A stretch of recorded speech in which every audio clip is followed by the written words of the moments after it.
Hello and welcome everyone to IAedChat Live. We continue to bring you the latest educational news each month, and we are very pleased to be able to connect with you tonight.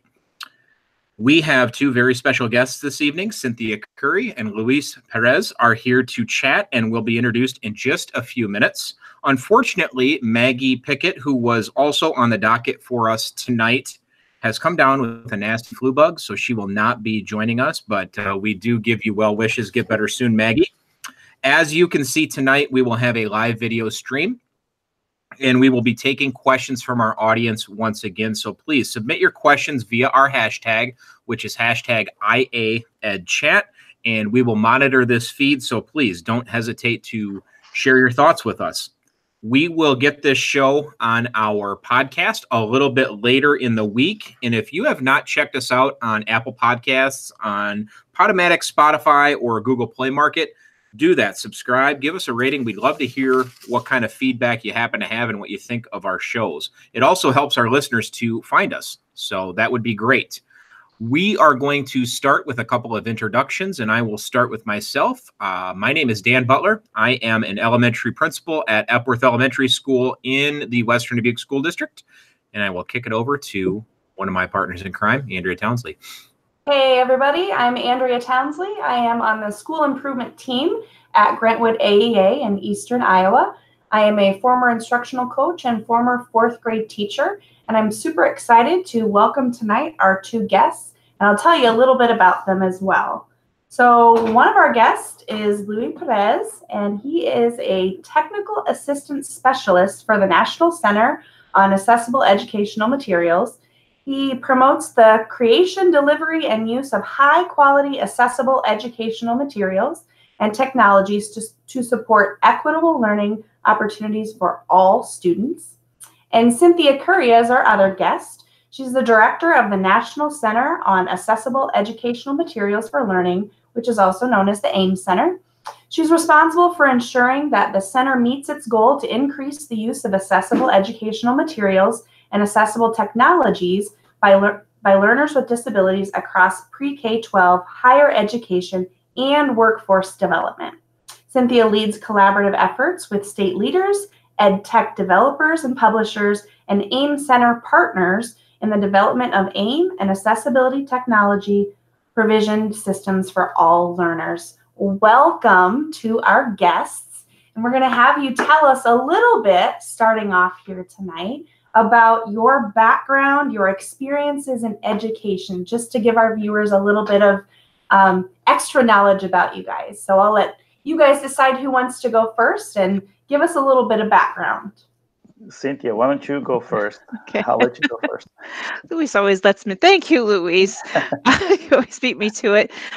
Thank you so much, Dan, for that great introduction. I am currently the director of the National Center on Accessible Educational Materials, and I have a long history in education. I started out my career as a science teacher, middle school and high school science teacher. Realized in that capacity, actually I had been an engineer before that, and so I went into middle school and high school science teaching with a lot of content, but not great teaching strategies, skills, particularly for students who are in the margins, who learn in very different ways than the way I was taught. And all of that really motivated me to learn a lot more about teaching and learning, guided me toward universal design for learning, accessibility for students with disabilities, and how that increases accessibility for all learners. I've worked in teacher education. I've been a disability services coordinator in higher ed. I've been a technology integrator, and across all of those roles, in addition to being independent consultant, all within the state of Maine. Actually, I live in Portland, Maine. Across all of those roles, has been focused on universal design for learning and accessibility. And I'm a great example of the winding road that your career can take sometimes. By training, I came out of college as a political scientist. and I worked in that field for a while. But early on in my life, I was exposed to education. I taught Spanish for a year, and kind of the bug bit, and I couldn't leave education behind as much as I would try. I worked in corporate America for a while doing IT work, but my heart always was in education and bringing a social justice perspective. And I think education is a big part of that, of leveling the playing field for everyone and opening the doors to opportunity. And it just so happens that I experienced firsthand what that's like. Because as an adult, I was diagnosed with a disability myself, with a visual impairment. And so I saw what an impact assistive technology and accessible educational materials can have on learners who need them in order to access the curriculum and be successful and be independent and make progress towards their goals. And so that really motivated me to go back to school and get a master's in instructional design and then a doctorate in special education. And so just prior to coming to the AIM Center, I was an independent consultant doing work in all three of those areas: universal design for learning, assistive technology, and more of the digital accessibility part of AIM, which we'll talk about in just a little bit. But I always feel that all three of those components need to be present, because the sum is greater than the parts. And so when you address all three of those components, the curriculum, the materials, and the tools that we access the curriculum through, I think you get some synergy, and that really leads to success for all learners. Go ahead, Andrea. Oh, I was just going to say thank you guys for being here tonight. I have had the pleasure of learning along with you guys the last, since July, I think was the first module, and I'll share some of those modules about digging in deeper for what we're going to be talking about tonight. I'm on the AIM team at Grantwood AEA, so this was all relatively new to me about a year ago, and I got to hear Luis speak. So this has all kind of just been, like I said, a little bit newer to me, but I'm super excited to have you guys on tonight after learning along with you guys for the last year. So I'm going to turn it over to you, Dan. Sure. So as we say, Luis and Cynthia, we will have you guys play nice when we ask questions. You can take your pick about who's going to go first and who's going to take a little more airtime and that kind of a thing. But we would like to hear responses from both of you, if you don't mind. But talk to us just to kind of start out. What are your passions in education and the things that drive you to do what you do? Luis, why don't you go first? Pick up where you left off in your introduction, because your story is so powerful. For me, the bottom line is equity. It's really building equitable learning environments where everybody has an equal shot, right, to access opportunity, to realize their dreams. And so for me, that's not only, people with disabilities. That's all kinds of groups that have been marginalized from education. That's seeking gender equity. That's seeking equity in terms of diverse learners, and in terms of multiculturalism. So these are all important components of kind of creating a curriculum where everybody has a shot at being successful. And so my personal experience just kind of channeled me towards focusing on accessibility. But like I said, it is part of a larger story, and the larger story is social justice. It's making sure that we have a society where everybody has, there's a level playing field and everybody is able to succeed. And I couldn't say it any better. That's exactly why we're here and what we do, because we know that historically and to this day that we have students with disabilities and multiple minorities, of course, that aren't achieving to the same level as others because they're not given the same opportunity. And when that happens, we know that not only are we not able to benefit from lots of different perspectives, but we have a population of individuals that aren't able to contribute and be able to share their gifts, which we all have. And it really requires all of us to be able to learn together, to advance together. And when we have lots of different perspectives, people from various backgrounds who approach problems from their own unique perspectives. We know that just is going to make life better for everybody. So, in some ways, this is also a selfish pursuit because we want to make sure that we have the best products, that we have the best experiences, and that really requires a collective we. So we want to make sure that everybody is not only included, but everybody's independent. They're participating and making progress side by side. Great, thank you. You guys have a very strong passion for AIM and UDL. So I'll let you guys expand on those and kind of give us a little bit of a background on the passion that drives your work, and tell us a little bit about what that work entails as well. I can start with a quick definition of UDL, and then I'll turn it over to Cynthia. So universal design for learning, I think one of the big misconceptions that people have is that it's for special education. And in fact, nothing could be further from the truth. It's for everybody. So it's not a special ed thing, it's an ed thing. That's why we're here on IAedChat, right? So the big driving idea behind UDL is expert learning. And I think when we consider the complex world that we live in, the large amounts of information that our learners have to sort of sift through to make sense of the world, I think expert learning is going to be key to preparing them to be successful in the future. A future that could involve changing multiple careers, as some of us already have. And so expert learner really has to do with being sort of motivated, self-motivated, capable of self-regulation, being reflective as a learner. And then it has to do with being resourceful and not only having command of a lot of information, but also knowing where you can get more information as conditions change and require you to access that new information.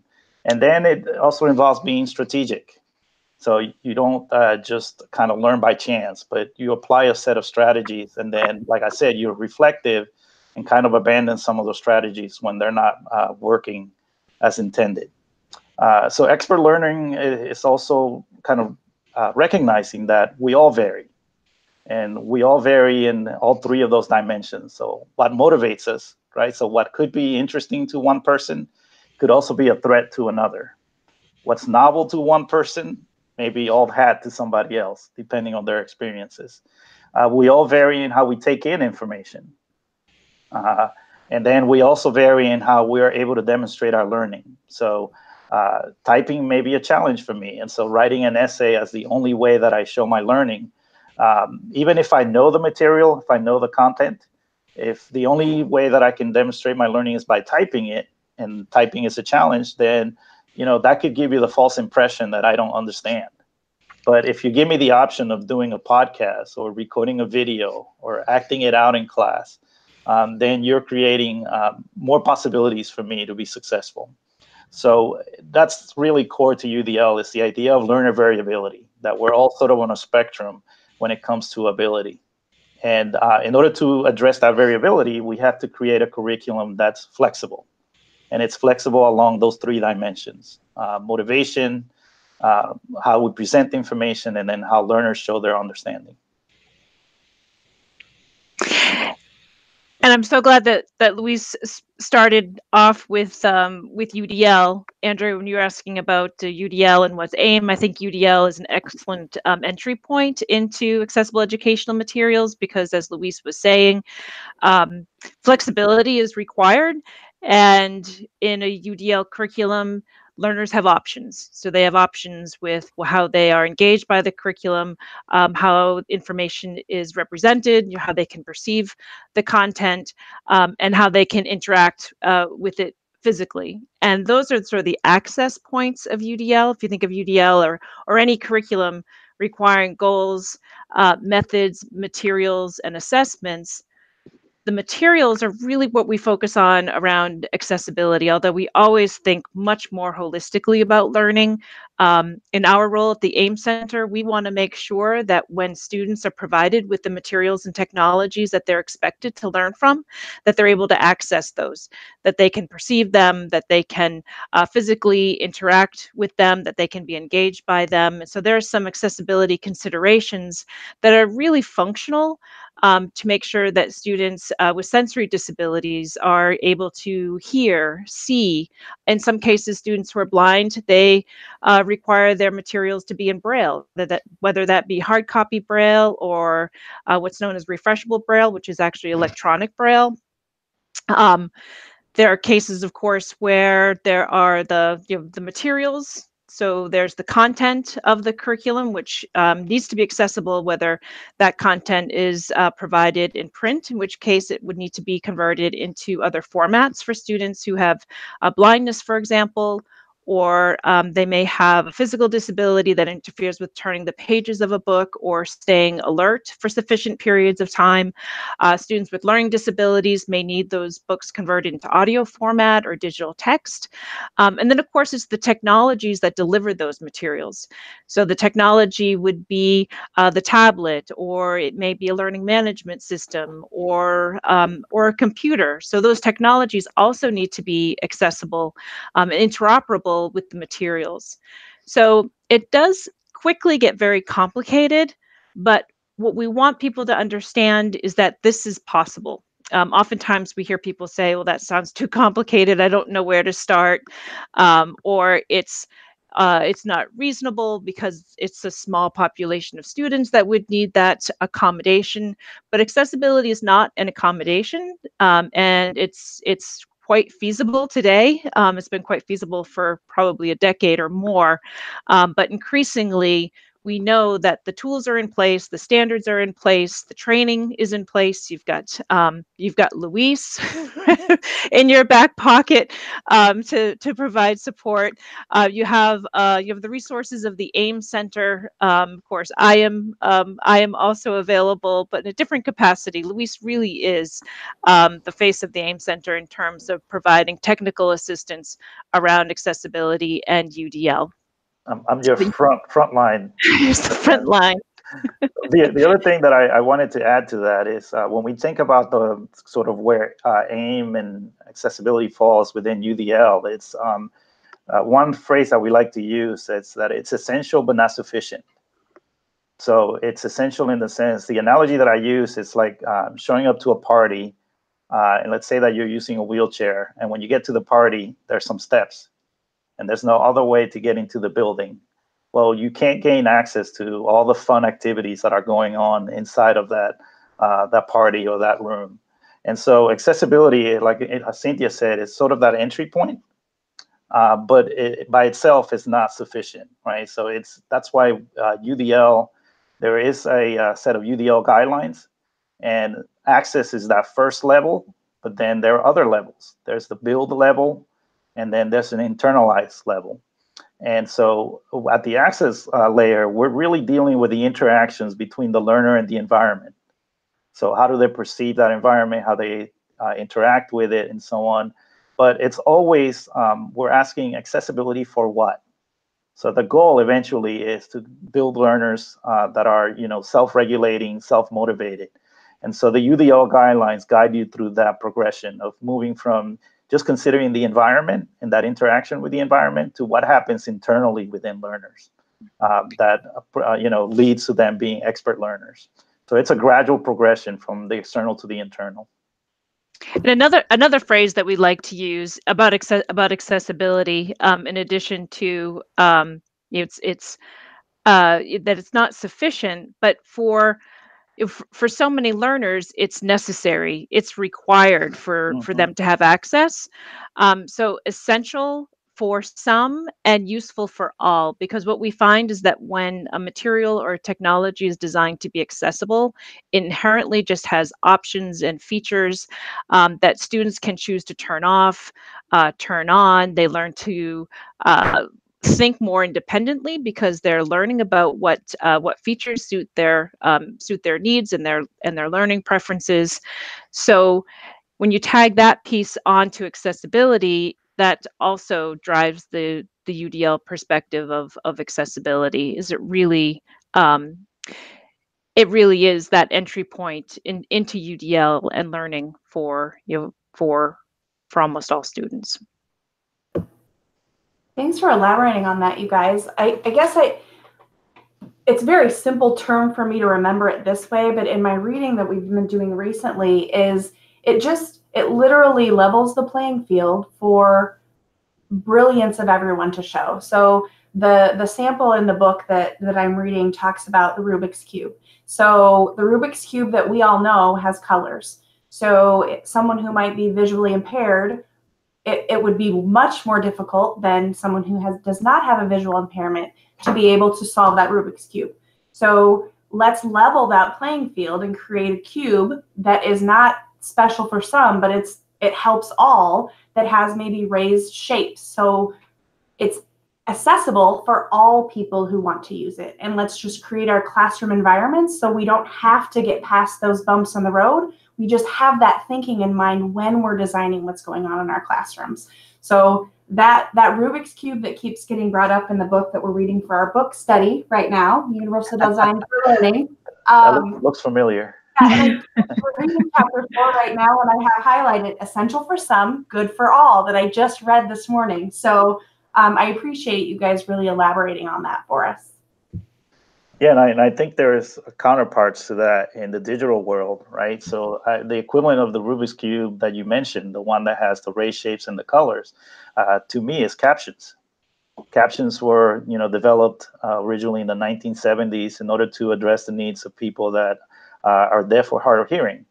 And today, I travel quite a bit. So when I go by an airport, a lot of times the captions are turned on because we're on the go, we're in a loud environment. But if the captions are turned on, maybe we can catch the latest news that's happening, or it could be that they're announcing a storm that's coming. You go to lots of restaurants and the captions are turned on. Again, loud environment, the environment creates the challenge there.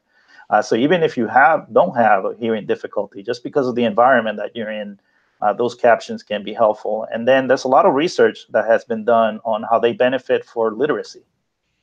So they help those that are learning how to read, because it's just another way of exposing kids to print and giving an opportunity to practice, working with print. So again, it's like you said, essential for some, but almost always helpful for all. And then the other thing is, I always, in my accessibility sessions, I say design for your future self, because all of us at some point in our lives, there will be a challenge, whether it's an accident, an illness, or just, like I said, the environment. So it may be a situation that we find ourselves in where we will need some of these accessibility features. And so it's kind of like Cynthia said, it's a selfish goal, because we all know, unless you found the fountain of youth, that we all age, and as we age, our probability of having a disability increases. And I do hope, Luis's mentioning of captioning brought up for me the power of captioning in terms of universal design and how it really is beneficial for everybody. If one of my favorite places to watch captioning is on Netflix, because they do have really high quality captioning. And of course, I know, Andrew, you mentioned our online learning series, and we have a module specifically on captioning, because it's not just the dialogue that is occurring while the video is playing that is captured in text, but it's also any background noises.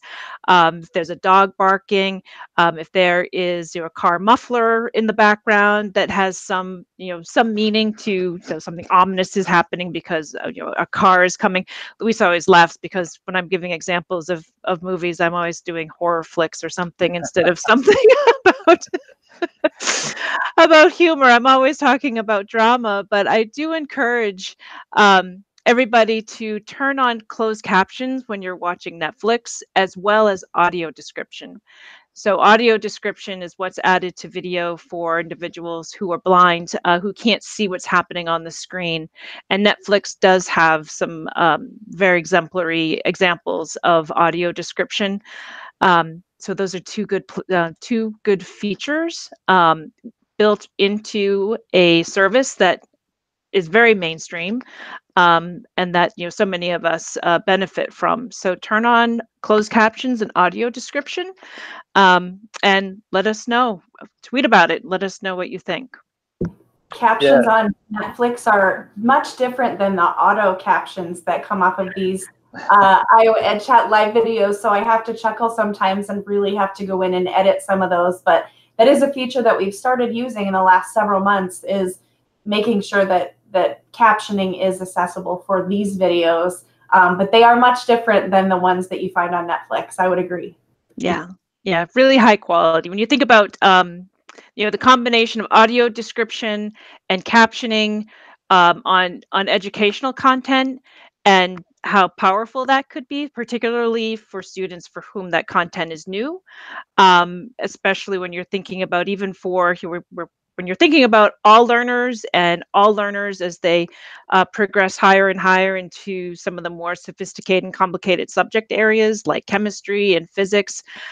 They really benefit from not just the captioning, which actually displays in text some of the vocabulary that's being spoken during the video, but also a description of what are some of the devices that are being shown on the screen, or the places, or names of laboratories or chemicals. So they're really able to hear the description of the narrator saying, behind the scenes, this is what's happening on the screen, for somebody who can't see. And a lot of that description really supplements the content for learners. Yeah, I was going to say, I turn on the captions a lot on foreign shows, like from the UK, because English is not my first language. And so I have a difficult time with the dialects sometimes. And so just turning on the captions reduces the amount of effort that I have to spend in trying to make sense of what they're saying. And so then I can really enjoy the show. And then another example that I could provide that kind of highlights the relationship between accessibility and UDL is with images. So with images, typically you include something called alt text, and that's basically a description of what that image conveys, not necessarily its appearance, but what it conveys that to the person who's able to see it. And then we do that in text so that technologies like screen readers can describe the image to somebody who can't see it. Now, as Cynthia said, when we get into more complex subjects like biology, chemistry, any of the STEM subjects, some of those images are very complex. And so there's something called long description, where you kind of explain it in even more detail. And those long descriptions were originally designed for people who were screen reader users. But our perspective from, coming from the UDL side of things is that those long descriptions should be available to everybody. Because all learners can benefit from a more explicit explanation of those relationships in some of these more complex models, or something like a map and so on. And so again, it started with addressing the needs of one group, but the more research we do, the more we find that it benefits people across the spectrum.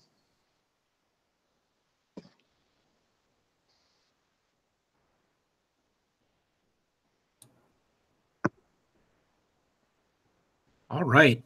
So we've talked a little bit about this, but let's take a deeper dive into UDL. So Universal Design for Learning. Talk to us about the importance of, specifically bringing this into classrooms. Go ahead, Luis. Yeah, I mean, again, I think it's really about building that learning expertise over time. But I do think that it can be overwhelming for people sometimes. So for instance, you can go to the UDL guidelines website. It's udlguidelines.cas.org. And you can see the guidelines laid out. But that's not where I would start, because that can be overwhelming and can sort of stop you in your tracks at first. Really, where I would start is to just think about what's one thing you can do tomorrow. So a friend of ours, Thomas Tobin, talks about +1 thinking, right? So when you think about UDL, this is much a mindset as it is a practice. So it's just kind of having that mindset of continuously improving the curriculum, making it more accessible. And so just think about, tomorrow or the next time you go into the classroom, what's one more way that I could present the information that would make a difference, that would provide more options for learners? What's one more way that they could interact with this application or with this simulation that I'm using? So it's just kind of having that plus one thinking. And then the other thing is to not think of it as a checklist. So the guidelines are not something that you take a lesson plan and you go through it and you make sure that you check off every guideline, because a lot of it depends on what the goal is.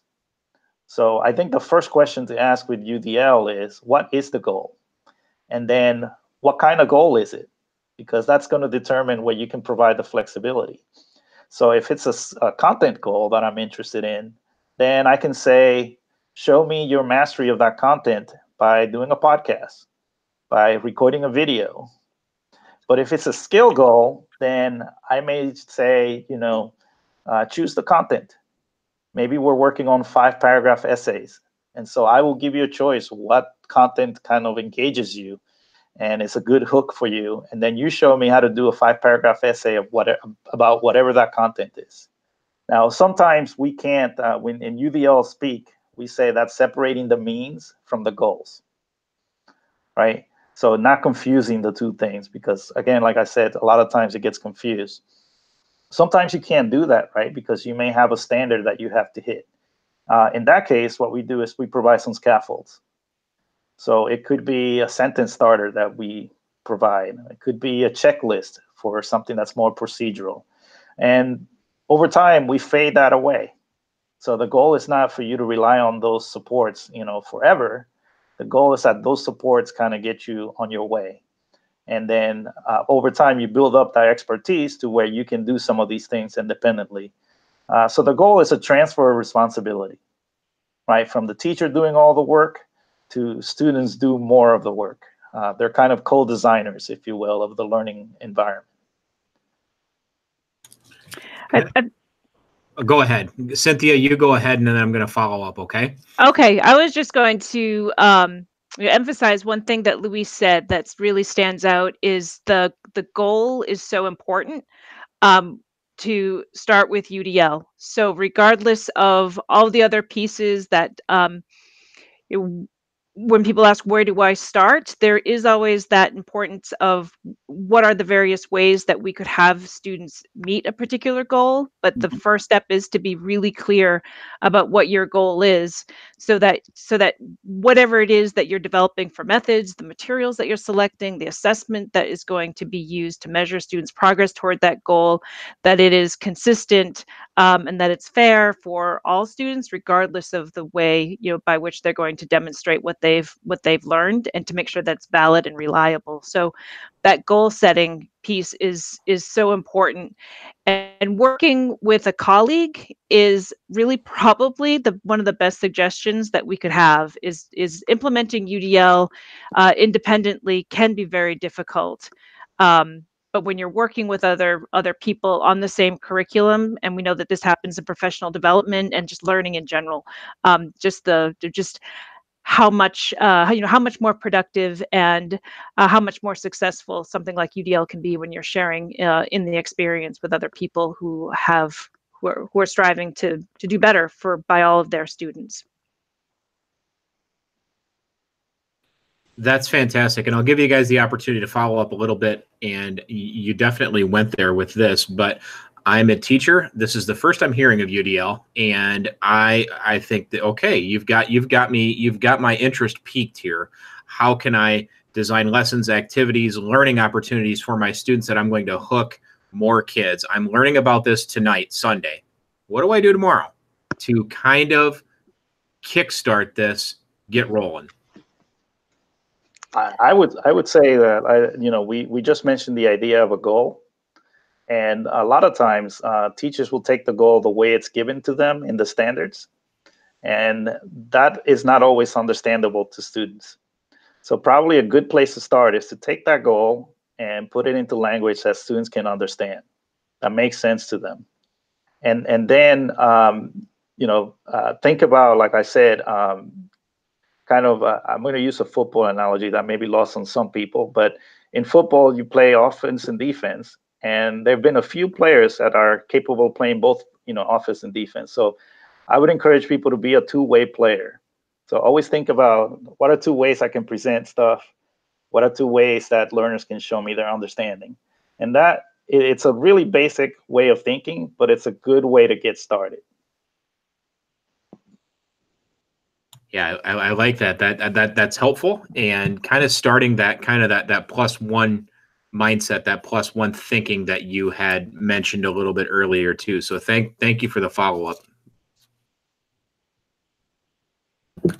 So I know that this term was mentioned a little bit earlier, but can you give us a better understanding of this expert learners that we were talking about earlier, and how do we create expert learners, and why are we creating expert learners? Help us understand that better.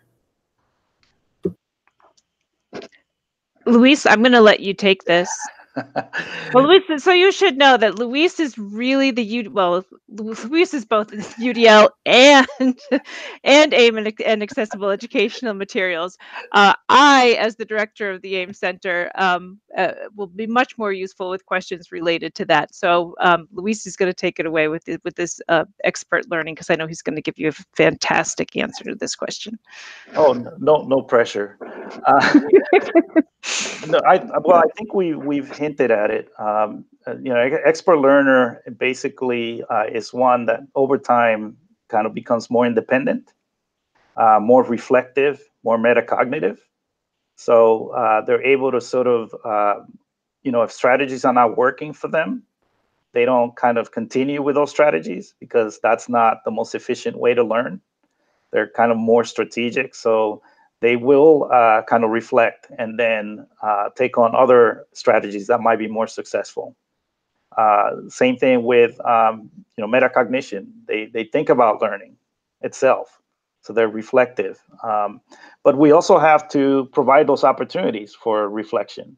So it can't just be all that we just throw information at them and don't give them those opportunities to kind of reflect on it and also put it into action. And do something with that activity. So kind of to tie it back to the AIM, see what I did there, Cynthia? I saw what you were aiming for. Yeah. So going back to AIM, that's really the foundation. But the goal eventually is to build learners who are able to make progress in the curriculum and are able to become independent. Because when we think about, especially with learners with disabilities, at some point they're going to transition out of our educational system, and they have a number of different paths they could follow. They could continue on to higher education, in which case they will have to advocate for themselves. They're going to have to be able to disclose, first of all, that they have a disability, and then be able to articulate what that disability is and what they need. And so that self-advocacy, self-determination, is really important to build. And then some of them may go into the workforce. And so again, we need to be able to build those self-advocacy skills so that they can ask for the accommodations that they need to be able to succeed in the job. So I actually, I almost use an empowered learner sort of interchangeably with an expert learner. Because to me, that's really defines an expert learner. It's somebody who's empowered to do for themselves, to be sort of take control of their lives and sort of shape the destiny that their lives is going to take.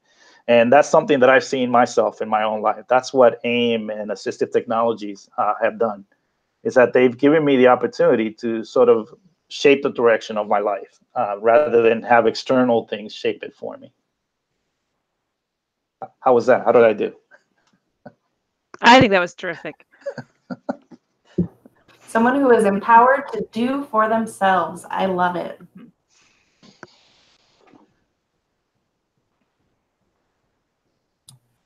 Do I got the next one, Andrea? Or are you going to? Go ahead. I actually forgot who did the last question, so I was hoping that you would help me out there, but I think I did the expert learning one, so you can go ahead and ask the next one if you'd like. Sure. So Guys, some of the conversations and ideas you've talked about are new to our viewers, including the guys speaking right now. So where can we find more information or videos or resources around some of these ideas of UDL and the accessible materials and so forth? Sure. So I can start off with a few of the resources. Of course, there's the National Center on Accessible Educational Materials is really your go-to place to learn more about accessible educational materials, accessible technologies. There is what I actually started to say a little while back, and then I took a bit of a detour. Is that oftentimes people come to wanting to learn or needing to learn about accessibility because of legislation. So, accessible education materials falls under a provision of the Individuals with Disabilities Education Act, and there is a lot that is tied to IDEA that people should know about, whether you're a general education teacher or a special education teacher or an administrator or educational technology director, integrator. Everybody really should understand the provisions that students have to have their materials in accessible formats, their technologies with accessible features, as it falls under the law.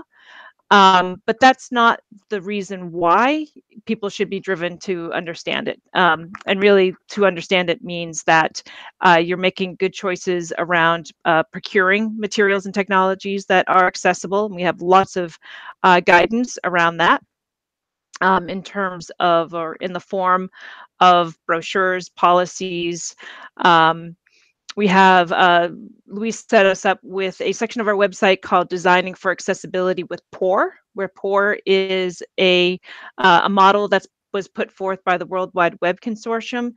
It's modeled after the Web Content Accessibility Guidelines, and all of that sounds very technical and very complex, but it's broken down into 4 principles that guide educators through understanding whether or not something that they're about to select is accessible, or are you about to create something for your students, and will it be accessible? So those 4 principles are perceivable, operable, understandable, and robust. So designing for accessibility with POUR on the AIM Center website, we highly recommend as a resource, as well as a number of other basic information around what are accessible educational materials and technologies.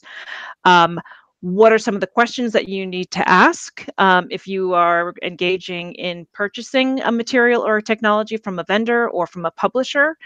If if your school or your district or your state has purchased standard print textbooks and have adopted those for school-wide curriculum, we know that there are lots of students who aren't going to be able to access that standard print book because of a number of different reasons. It could be because they may not be able to see the text on the page or turn the pages of the book, or they may have a learning disability that interferes with reading fluently or with comprehension.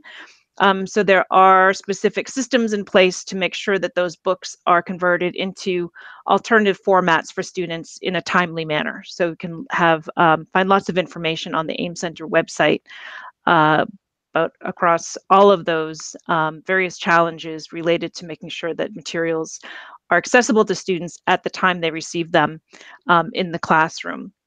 And I think that we've shared that website. Our website is aem.cas.org, aem.cas.org. And of course, from our website, you will be sent out to additional resources that we find are most relevant and high quality that really complement our work. So Luis, do you want to talk about some of the UDL resources that you'd recommend? Yeah, absolutely. Obviously, the National AIM Center, if you follow that website address, aem.cas.org, you'll notice that we're part of CAST, C-A-S-T. And so CAST has the UDL guidelines at udlguidelines.cas.org. But it also has a lot of resources that sort of, if you're just getting started, you can watch a couple of videos that show you UDL at a glance. It's a nice kind of 3-minute explainer of what UDL is. There's also a video on there from Dr. David Rose, who's the creator of UDL, where he explains sort of the structure of the guidelines and, as I said, how they move from the external to the internal. So kind of the rationale behind why they're organized the way they are. And then you could even download the guidelines in different versions, some with numbers on them, some without numbers. So the different versions of the guidelines that you can download and sort of keep at your desk. One of the helpful supports for myself is I have a mouse pad that I received from CAST a while back, and it has the guidelines on it. And so I just keep that by my desk. So it's always a reminder of, when I'm forgetting which guideline it is, I can always refer to that mouse pad. There it is. Cynthia has a copy. So if you can't get that mouse pad, you can always print out the guidelines and kind of keep them by your desk handy. There's also one of our colleagues, Mindy Johnson, does something called UDL Chat. And you can do a search on Twitter and find UDL Chat. I think it's every other week. I just participated in an excellent one this past week.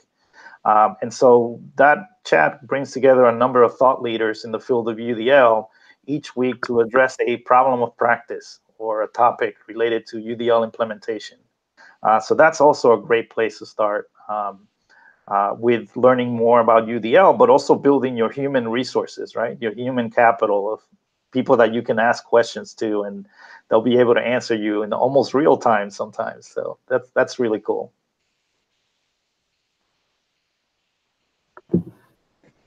And we can't forget about, I just shared your book, the Dive into UDL, and I would have had it, but my husband snatched it, so he is reading it right now. Here at home, it's at his office, so I shared a picture of it online. So that would also be a very good resource for people if they're wanting to dive further into this topic. Absolutely. So we have just a couple of minutes left. I think what we're going to ask is, I know this is a new conversation for a lot of people that are probably going to be watching this or are watching it currently. How do we get this conversation stirring outside of everybody's head nodding and really understanding this is very important when you're thinking about designing in your classroom? How do we get the ball rolling? What do we do next after kind of sitting along, nodding our heads tonight with this chat?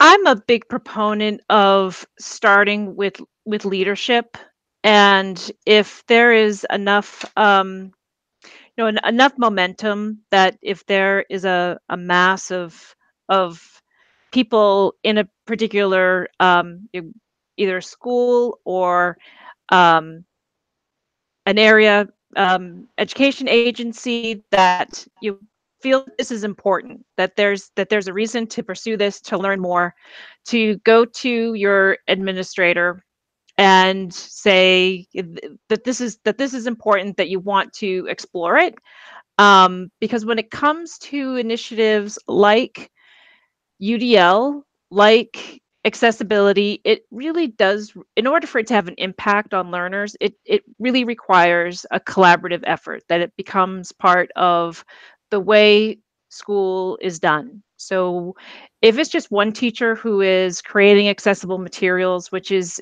if it's difficult, I think, for an individual teacher to ensure that all the materials and technologies in their classroom will be accessible if that knowledge rests just with them. It really requires a much broader understanding. Accessibility needs to be part of the whole procurement system.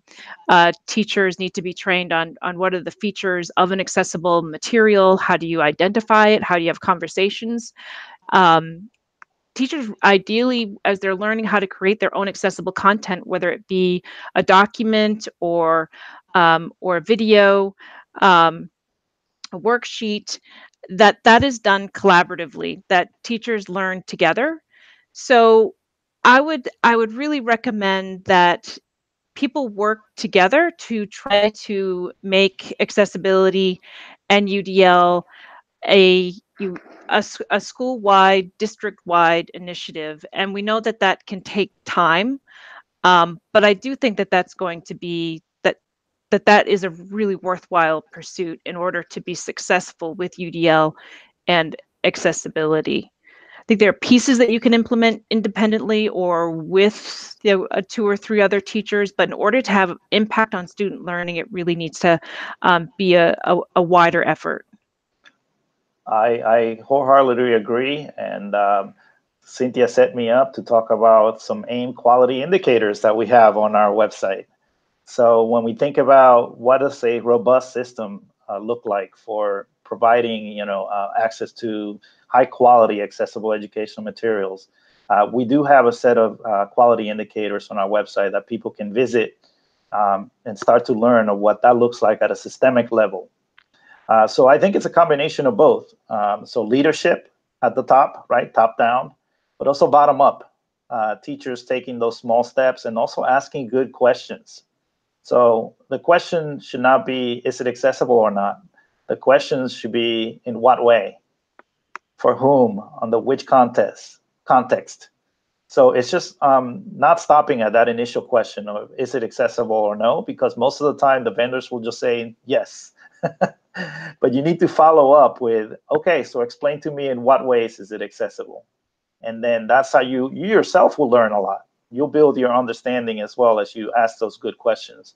And so on our website, kind of related to the POUR concepts, we have a set of questions for each of those principles. Perceivable, so what makes something perceivable? What are some of the things we're looking for? What makes something operable? What makes it understandable? And then finally, what makes it robust?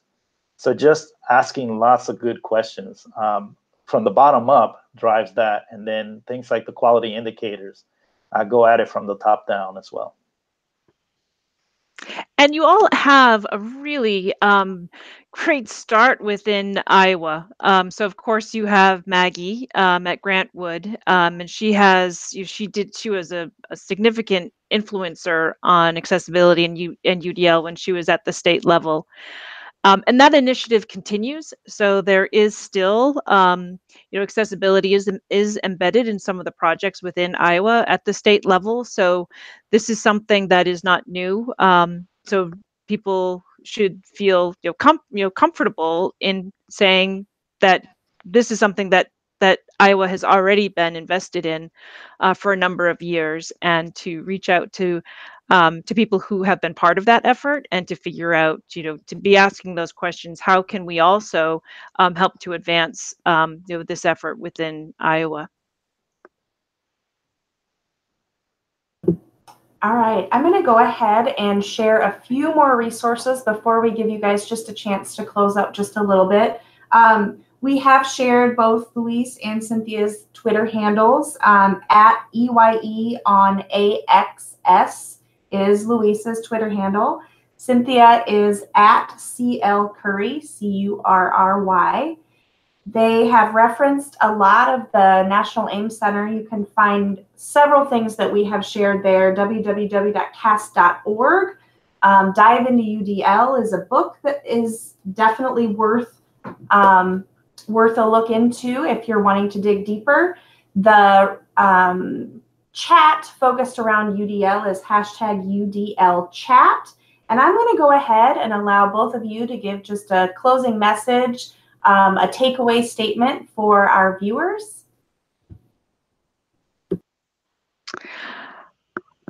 This was just a privilege to join you. Thank you so much for reaching out. I know we didn't talk a whole lot about the online learning modules that the AIM Center is offering, that I know, Andrea, that you have been taking advantage of, and really appreciate that you not only have been involved in that, but this is what happens, right? Is when you find something valuable, something new, and you have a conduit through which you can, disseminate this information and make other people aware. So thank you so much for doing that. I will sign off by saying that the services of the AIM Center, our technical assistance, is at no cost. So we sometimes overlook saying that, because I know a lot of times people they're leery of, why are these people asking us to reach out to them for help? Because we are funded through the U.S. Department of Education, the Office of Special Education Programs. So it is our job to provide supports, and we really welcome you to reach out to us. You now can find us on Twitter. You have our website, and we do really take a lot of pride in responding to people, because this is so important. And as soon as we get allies, we really are grateful for efforts that are out there. We know that this is complicated, but we do have a lot of experience and support in helping you take those first steps and what resources to tag on to first. So thank you so much. Really look forward to hearing more from Iowa. Yeah, and I would second that. I would say thank you so much for the opportunity to share these resources and our thoughts on accessibility and UDL and so on. The final thought, this is something that's been on my mind because my city where I live is St. Petersburg, Florida, and they've been trying to beautify the city by designing these huge murals. And the thing about a mural is that sometimes you're so close to it that you can only see the detail.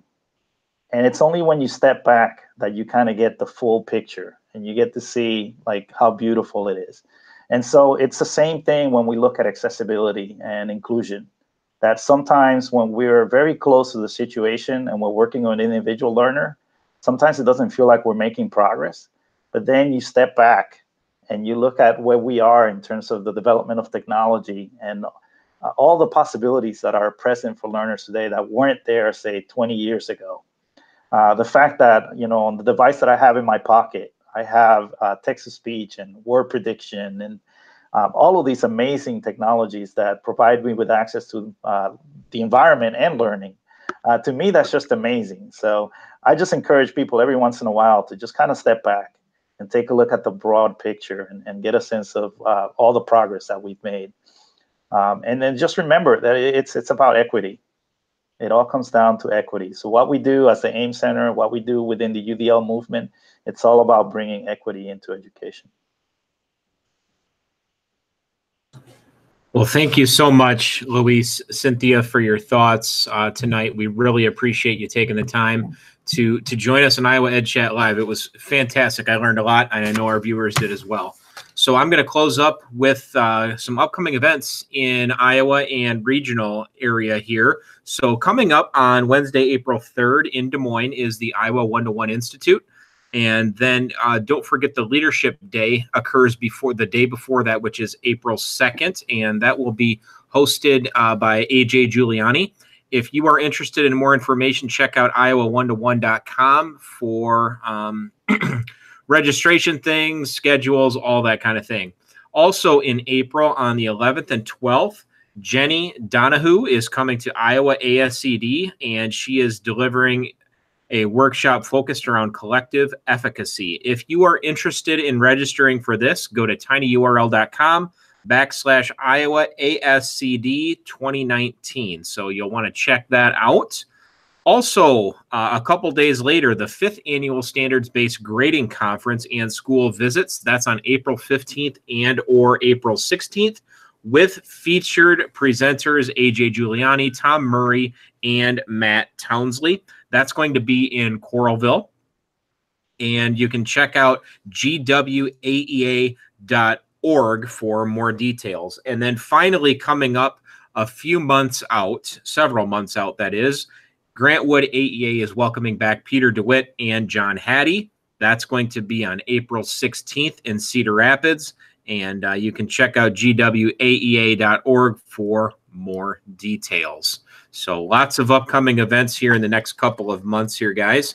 But again, thank you, everyone, for joining us and sharing your thoughts on Iowa EdChat Live. Always the last Sunday of the month. And we've got a great lineup here coming up in the next few months, so we're excited about that. You will want to tune in for us, to us for sure. And again, it's always great learning with all of you. A very special thank you to our guests tonight, Luis and Cynthia. We appreciate you taking the time to be with us. And again, be sure to follow some of the new friends you met tonight and visit our hashtag IAedChat to continue the conversation. And you can also find a great deal of resources on our website, tinyurl.com/IAedChat. We're going to be back next week with another great topic. And until that time, be the change. Good night, everybody.